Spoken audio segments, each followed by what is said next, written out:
Hello tout le monde, aujourd'hui on va parler des étrivières. Alors les étrivières c'est parfois un sujet sur lequel on a des questions, à savoir comment on règle ces étrivières et comment on choisit la taille de ces étrivières. Donc il faut savoir que les étrivières, en règle générale, on va avoir 4 tailles standards, 125, 135, 145 et 160. 160 en règle générale, mis à part pour des personnes qui sont très grandes, ça va s'adapter à des cavaliers de dressage qui vont avoir une jambe beaucoup plus tendue que nous de manière générale, en tant que cavalier de CSO ou de cavalier de complet ou de d'autres disciplines.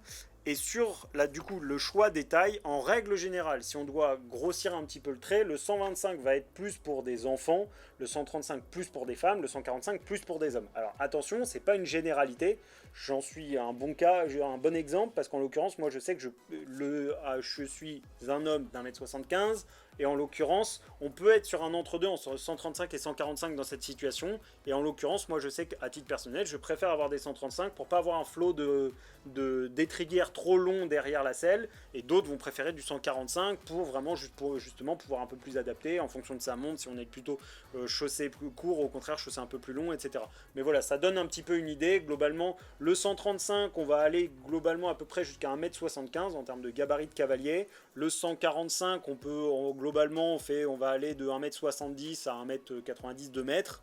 Et le 125, on va attaquer vraiment du petit jusqu'à, je dirais, environ 1m55 par là. Et du coup, le 135 va permettre de faire du 1m55 à 1m75. À peu près, voilà, ça vous donne une petite idée, mais il faut toujours adapter. Alors après, la question qu'on a, c'est souvent comment on règle ces étrivières. Le meilleur moyen reste quand même toujours d'adapter à cheval en fonction parfois de la discipline qu'on va pratiquer ce jour-là, si on va sauter, si on va plus dresser, etc. Mais il y a toujours une bonne vieille technique pour essayer déjà d'avoir une étrivière qui soit un tant soit peu adaptée au moment où on va se mettre à cheval. Là on n'a pas de selle avec nous, mais on va l'imager.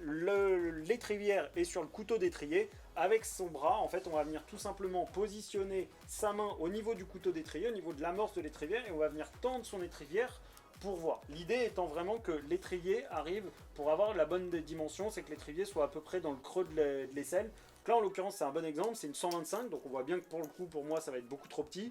Si éventuellement, je vais me mettre au plus petit, vraiment au plus grand, pardon, là, je suis presque dans le creux, mais vraiment, on a un flot d'étrivière qui est vraiment trop court. Donc là, on voit très bien que pour moi, en effet, un 135, en règle générale, ça sera parfait. Mais pour vraiment essayer d'avoir une étrivière qui soit à peu près à sa taille au moment où on va se mettre à cheval, c'est toujours cette petite chose. Voilà, on vient placer sa main sur l'attache d'étrivière au niveau du couteau d'étrier. Et à ce moment-là, hop, on vient glisser. Et si l'étrier arrive à peu près au niveau du creux de l'aisselle, ça veut dire qu'on a à peu près la bonne dimension. Donc voilà. Alors après chez Jumpin on va avoir plusieurs étrivières, on a deux modèles d'étrivières, une étrivière en veau, une étrivière ce qu'on appelle nous une nylon gaine et cuir, qui est une étrivière classique. On est toujours sur une base de nylon pour avoir quelque chose de très résistant, parce que le nylon sera toujours plus costaud que le cuir, ces matériaux synthétiques sont quand même beaucoup plus résistants. Après la question ça va être le cuir. Sur l'étrivière nylon recouvert cuir classique, on est sur un cuir assez classique grainé, qui va être très bien et qui va être très classique. Pourquoi certains cavaliers préfèrent utiliser du veau comme celle-ci? C'est parce que le veau a un grain de cuir, une fleur, la fleur du cuir va être beaucoup plus fine et du coup on a beaucoup plus de grippe. Donc on est vraiment sur un cuir qui de lui-même va beaucoup plus gripper. Là, ne serait-ce que là, on sent bien que le cuir déjà adhère beaucoup plus à ma peau. Si j'avais une étrivière classique, on voit que le cuir se détacherait beaucoup plus facilement. Donc on a plus d'adhérence, on est plus proche de ses quartiers et du coup un peu plus collé à son cheval. Voilà, je pense que je vous ai tout dit. Si jamais vous avez des questions ou quoi que ce soit, n'hésitez pas à nous contacter sur les réseaux sociaux et je vous dis à très bientôt chez Jumpin.